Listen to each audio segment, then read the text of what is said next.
Why is it so important for us to lean into story? Do you ever find yourself comparing your story to someone else and maybe even minimizing your story in an effort to maybe keep from owning your story or leaning into your story, or maybe you feel like your story is not enough?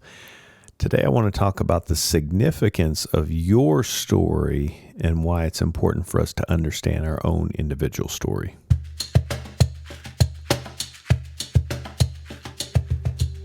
Welcome to Hope and Recovery, a Fellowship Celebrate Recovery podcast that helps us focus on our emotional, mental, our relational health and recovery so that we can do as Jesus did in the Beatitudes, where he designed a map for us.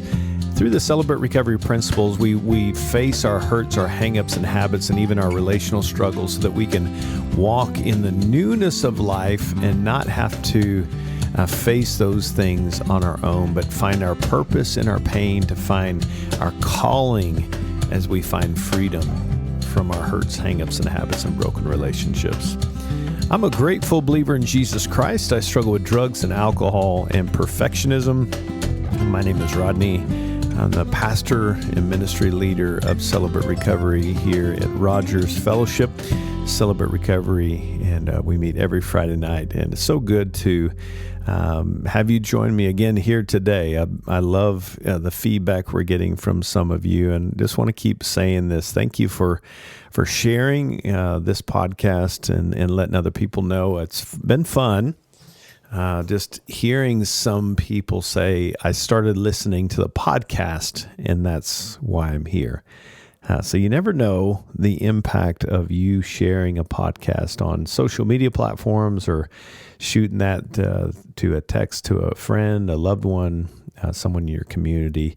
You never know who's hurting. And so thank you for sharing that. Thanks for giving us a high rating and giving us a review. That helps kind of get us more traction as people are searching for ways to find help from the hurts, hangups, and habits. So, hey, today, this is a topic that I was kind of just chewing on a little bit, and we'll see how it goes today, but just have some thoughts around this. I don't know if you can relate to this idea that my story isn't as big or as great as yours. And I'll be honest, sometimes when I'm sharing my story, I almost sometimes can even have a little bit of remorse and even guilt in sharing.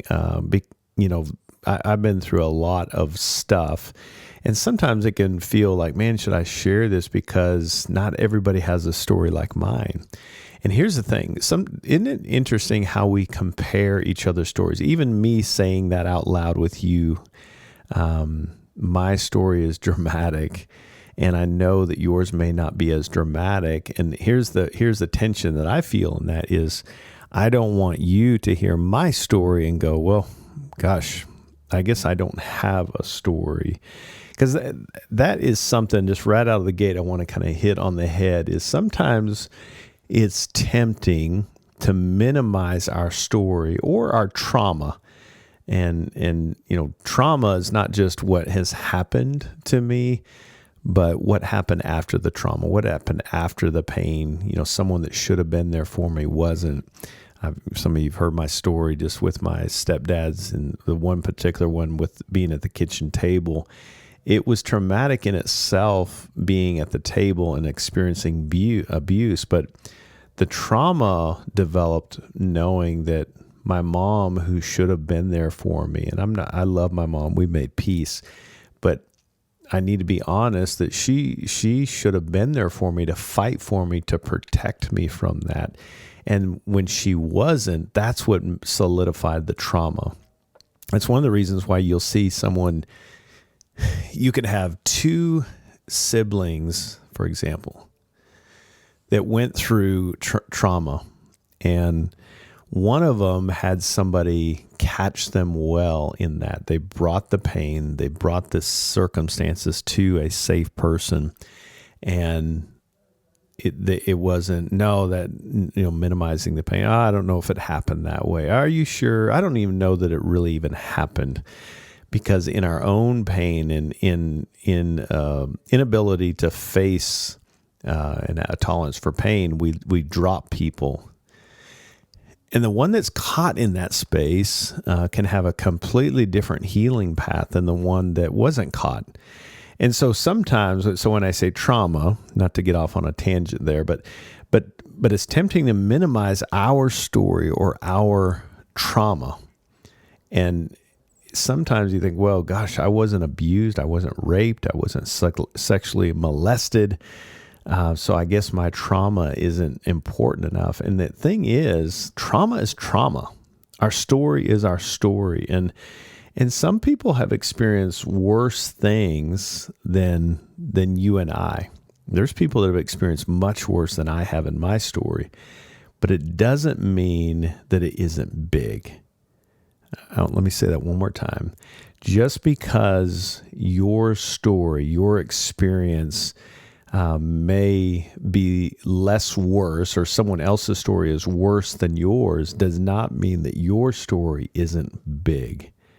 And here's one of the ways I think we do that with our story. Well, at least I'm not, I'm organizing my own struggles, and I tend to minimize it. And then I look the guy down the pew and go, man, at least I'm not Rodney. At least I'm not as bad as he is. And that can be a way of, one, dishonoring our own story, our own trauma in our life, but also an effort to kind of keeping from facing our own pain in our life. Because here's the thing: if it's big to you, it's big to God. And so I think some of those questions as we're leading into this conversation, as I've been chewing on this, is, am I broken enough for Jesus? Am I too broken? Right? Am I too broken for Jesus? That's a whole nother conversation. That's how the enemy kind of shames us. It's interesting. I was reading this morning, the enemy seeks to kill, steal, and destroy. That is, Jesus calls him a destroyer. And I think sometimes as we try to bring our pain forward, one of the ways it kind of falls under that lens of any excuse we'll do from keeping us from facing this is the enemy will whisper these messages. Yeah, that's not broken. Quit your whining, suck it up, move on. Or, man, you can't tell anybody about that. You're way off the grid here. You know what they're going to think. In fact, I remember the first time sharing part of my stories, things that I'd never said out loud.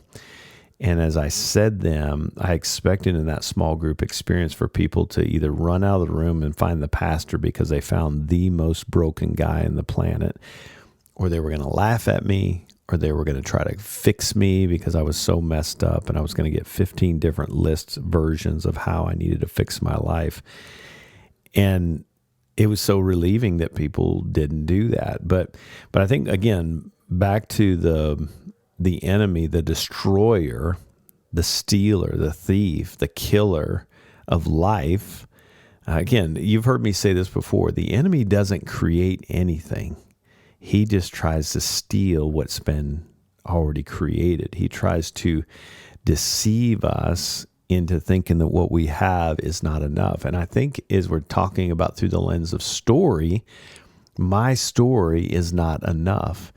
And guys, it doesn't matter what you've gone through. The thief will try to whisper these things, these messages that you're not broken enough or you're too broken, whatever spectrum you're on. He'll try to feed you with these narratives that, Jesus is not for you. The gospel message is not for you. Just keep doing what you're doing. You're gonna poke at something that doesn't need to be poked at, and then we don't end up facing it, and we kind of live in this miserable place. The enemy tries to get us off track, doesn't he? He tries to feed us with this narrative. So what do? We stay away from the story. And Jesus, the gospel message is for all of us. And if it's affecting you, then it's big to God. And Jesus died for you. The gospel message is for you too. So if I find myself in that narrative of this, man, at least I'm not as bad as so-and-so, or man, I think I'm just whining.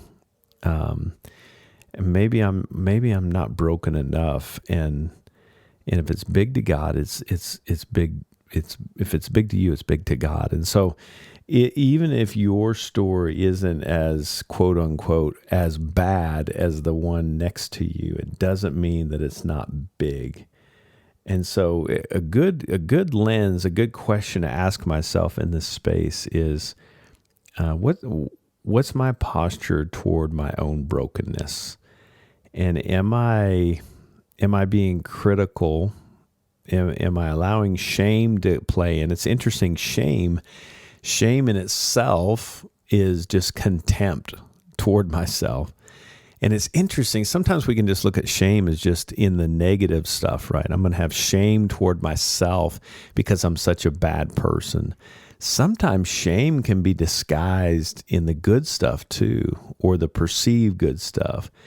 Man, that you're doing okay. I mean, I know that's affecting you, but if you admit that to somebody, they're going to laugh you out of the room. That's what I love when I'm in a step study group, when I see young men, 22-year-old men, sitting with 70-year-old men.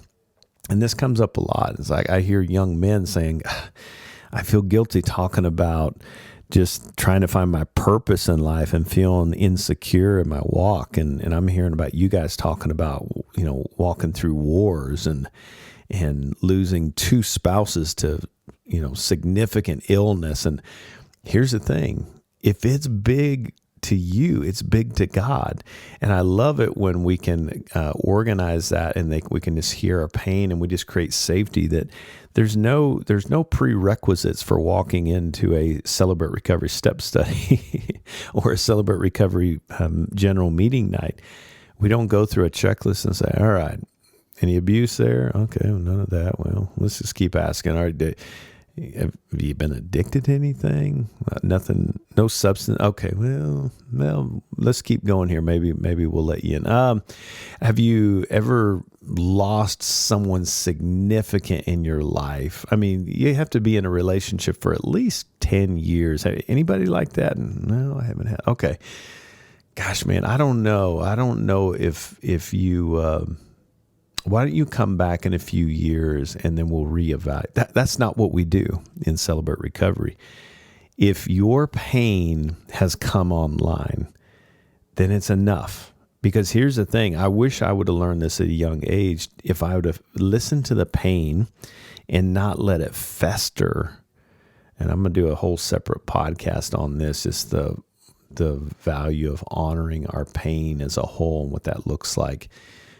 We see that through the scriptures. But if I had to learn how to listen to my pain early, then it wouldn't have become the big monster stuff in my life. And so what's my posture toward myself with my story? Am I honoring the pain that's coming forward? Even if it's something like I was on the playground and it's that one story. It seems like there's a common thread that I see with people. They'll remember that one story when they were a kid. Why do I remember that? And why does it still sit in my body the way it is? You can say, well, what's the big deal? You got made fun of. It's not necessarily you got made fun of, but who you got made fun of in front of, and what was the value of that relationship, and how did that person respond? Did anybody come to my defense, and who came to protect me? Did anybody stand up for me? Did I ask for someone to stand up for me and they didn't? All those things are factors. And while one person may say, well, that doesn't affect me at all. Well, good for you. But it doesn't mean that same scenario, which is never identical, did not affect the other person. So what's my posture? And I have to be honest about how are things affecting me in my life? How am I facing my problems in my life? Am I honoring the story that is around? So is it messy enough? Is it dramatic enough? Is it important enough? The thing is I want you to hear loud and clear is your story matters. it carries weight. And doesn't matter if your story is not as bad as the next guy, quote unquote. It matters to God because it matters to you. And so I'm going to take a super quick break here. When we come back, I'm going to continue this conversation around story and why your story matters and the importance of not minimizing that. Stick with me and I'll be right back. Hey friends, if you're looking for a meeting near you, please don't face your pain, your hurts, hangups, and habits, and broken relationships on your own. Jesus has a path. Jesus is a solution. I love that he gives us this path through Celebrate Recovery to come in the context of community, bring our pain to him, and organize it so we can walk in that newness of life. Join us at Celebrate Recovery Friday night, Fellowship Fayetteville, Fellowship Rogers, every Friday night. We'd love for you to join us. If you'd like more information, go to fellowshipcr.org. Welcome back. Right before break, I was just talking about your story matters. How the enemy kind of feeds us with these shame messages. And the very heart of shame is self-contempt. How do I talk to myself? When my story comes online and there's that story from my past that it's tending to kind of come back up again and again and again. And when I bump into new relationships, do I show myself contempt for my story? And one of the ways we show contempt for ourselves is, it doesn't matter. It's not dramatic enough. It's not big enough. Do you know that Jesus didn't die just for drug addicts? He didn't die just for raging alcoholics. He didn't die just for people that have been sexually molested. He most definitely did die for them. But he died for those who are separated from Christ. And sometimes we make the sin the lead foot. And don't get me wrong, sin is a major thing. The bigger thing is separation from God, which produces sin, right? And the greatest sin is separation from him. And so God knew that he wanted to bring his kids back to himself, and so much so that he sent his son, Jesus Christ, to become that conduit, that network that we could come to him through Jesus Christ. And so separation was the biggest part of the story that needed a hero, that needed a rescuer. And so even, let's just say, best case scenario, you've lived a perfect life and you were just apart from Christ. That story in itself is a miraculous story that needs to be shared and celebrated, that you once were lost and now you're found. You once were blind and now you see. Now, let's be honest. No one can go live this life and not have anything. We say this all the time, hurt people.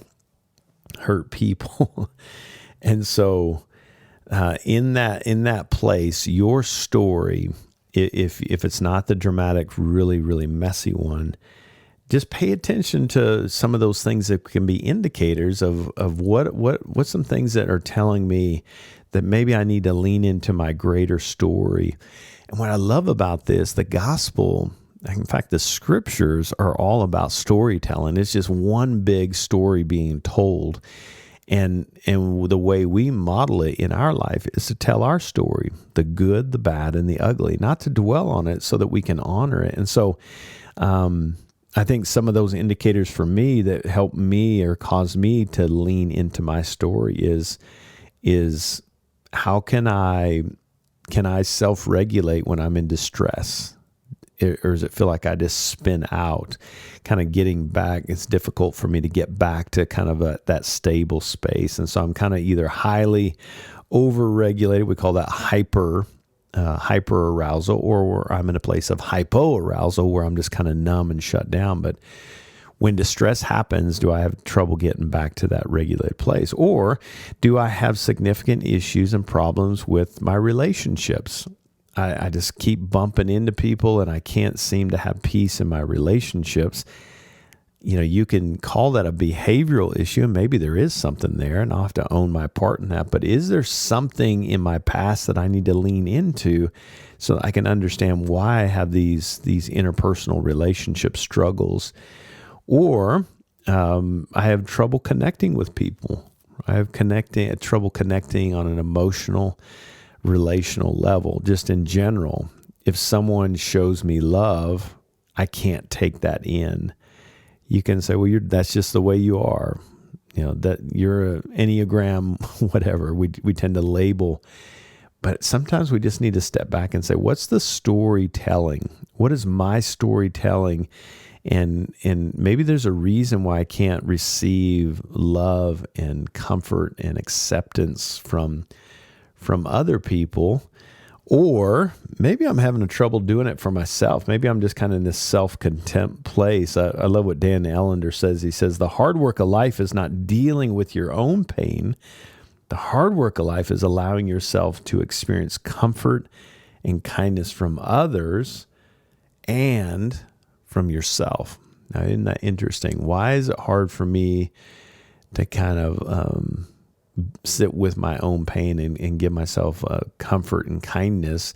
Or do I always go to this place of contempt? And we do that with our story, don't we? So I think that the understanding my story is is an important thing. And I shared this recently, but one of the things that I learned about my own story is just understanding generational trauma. And let me explain that. So my grandmother was in a very dysfunctional life. She had, I don't know how many times she was married, but she was in dysfunctional relationships, was divorced from my grandfather, and kind of rambunctious. My grandmother was actually a lounge singer in Las Vegas, believe it or not. From what I understand, she had a power voice. She could sing. She was just a great singer.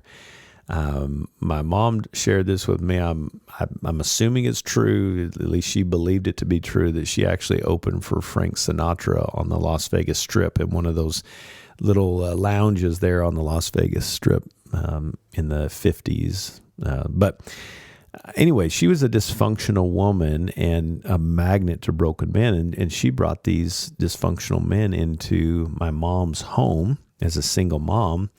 And one of these guys that she brought in was in hiding, raping and sexually molesting my mother. And my mother kept this a secret as a young teenager, and she finally worked up the courage to tell my grandmother, and my grandmother couldn't take it in.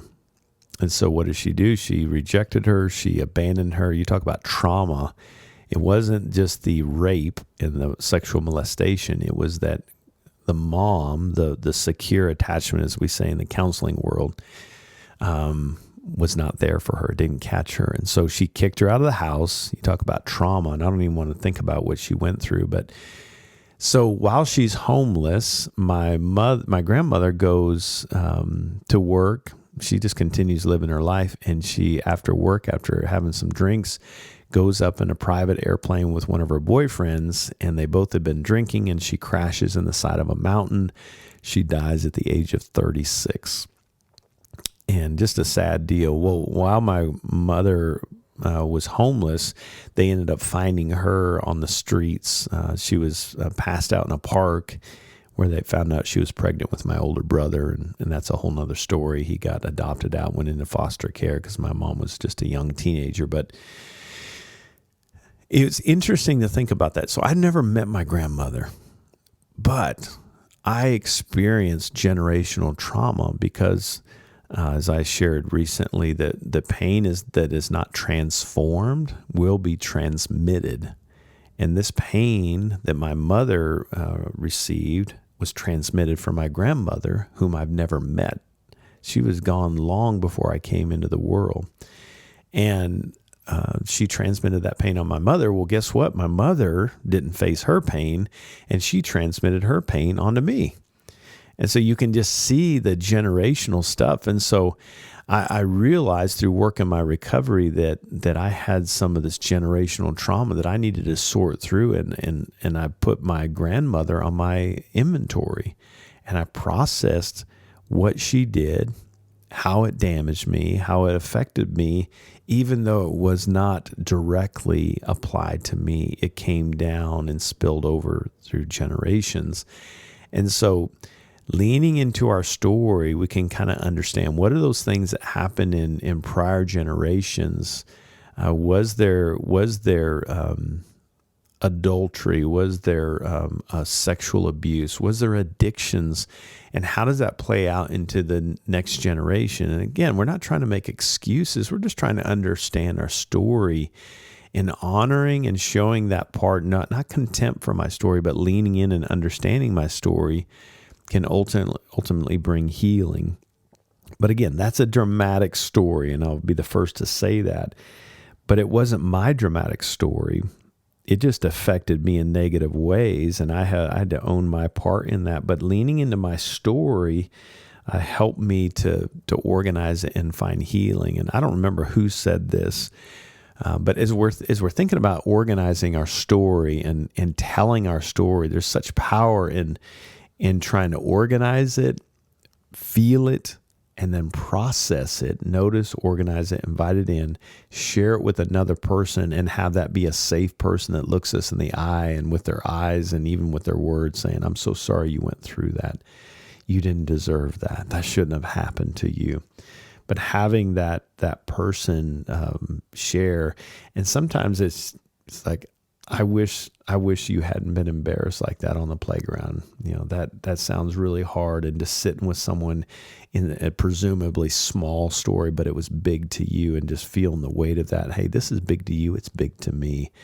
But someone once said this. I don't remember who said it, but every time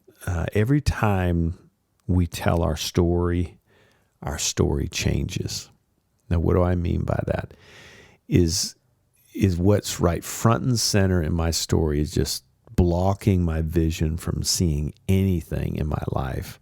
Our temptation is just to try to find all the good and just speak gratitude. Again, more would come on that in another podcast, but it's honoring my story. If it was painful, well, it's not as bad. No. Was it painful for you? Was it big for you?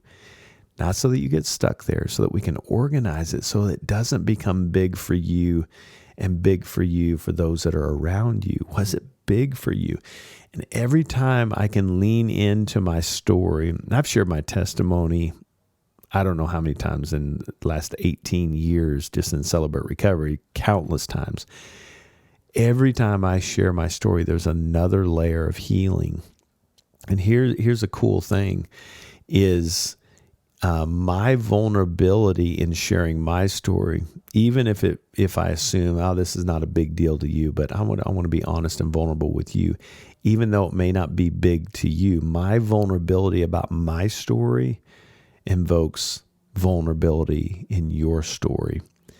And that's what draws us close to each other. As I share my suffering, it becomes a vehicle to deeper relationships with God and deeper relationships with other people. And so, but every time I share my story, another layer of healing happens. And so my story as I know it today, if I shared my story about my multiple stepfathers and the abuse in my life 20 years ago, 30 years ago, it would have been a different story. Part of this is learning more about my story, but the bigger thing that I'm trying to make a point here is the story in itself and how it's impacting me today is changing, because as I share it with vulnerability and I see other people catching me with their eyes, and even in a sponsor accountability relationship saying, hey, we love you, thanks for sharing that, that was hard, kind of a thing. It does something different in my own body, my own nervous system that says, hey, you're there for me. You're engaged with me in this process. And so our stories matter. And I shared a couple of my story again that can feel like parts of my story that felt, man, that's not my story. What I want you to hear loud and clear, just come in full circle, is don't be tempted to minimize your story or your trauma. If something happened, and even more, someone that should have been there for you wasn't, not to get stuck there, but honor that. Be honest about that and honoring. Don't have contempt for your story, thinking, well, your experience was much worse than mine, so mine's not that big. No, my story is my story, and if it's big to me, it's big to God, and it's big to this community. That a 22-year-old that's just struggling with trying to find life decisions, and maybe struggling with lust, comparatively, you say, well, but this guy he's lost 4 family members to a disease or whatever. Your story is your story. And when you can talk about your pain, here's a common denominator. We all have pain, and we all know what pain feels like. And how dare I look at you in the eye and say, your story doesn't matter. It's not big enough. All are welcome in this space. And no matter what your story is, you can come in and with confidence share your story, knowing that's the heart of the gospel. That's why Jesus died on the cross, because he wants all of us to not have contempt for our story, regardless of what we come from or what we've done, but to honor that and hold that story with kindness and love and compassion, and allow the body of Christ and Jesus Christ especially to meet us in that space. So every time we tell our story changes. Keep telling your story. Give God the glory. Don't make it a kind of a brag fest. Give God the glory. Brag on him. I once was lost, but now I'm found. I once was blind, but now I see. It has weight. Your story matters. Share it. Lean into it. Understand your story. Understand why you relate to the world, why you do. Understand why you respond to people's love and compassion the way you do. Understand why you have difficulty keeping close relationships, not to shame or hold yourself in contempt, but trying to understand the greater story. Maybe there's something that seems minor that's become big in your life. And if we can organize it and honor that part of our story and use that as a catalyst toward connection with God and others, it'll be a game changer and change the way we interact with ourselves, with God, and other people around us. So I hope that makes sense to you, and just a topic on my heart. Your story matters. Jesus loved you. Just take that in. He loved you. He knows what you're going through. It may seem small to other people. It's big to you. It's big to God, and that's why he died. And so I just want you to take that in. Your story has weight. Lean into it, understand it, organize it, share it, and keep sharing how Jesus brings healing in your life so that you can walk in the newness of life the way he intended for you and I, with our different backgrounds, our different stories, to give him glory as we share our story, giving him all the praise and all the glory. Hey, thanks so much for being with me. If you'd like more information about Celebrate Recovery, as always, join us every Friday night. We'd love to have you. fellowshipcr.org for more information. Thanks for being with me today. I pray and hope you'll join me next time. Until then, God bless.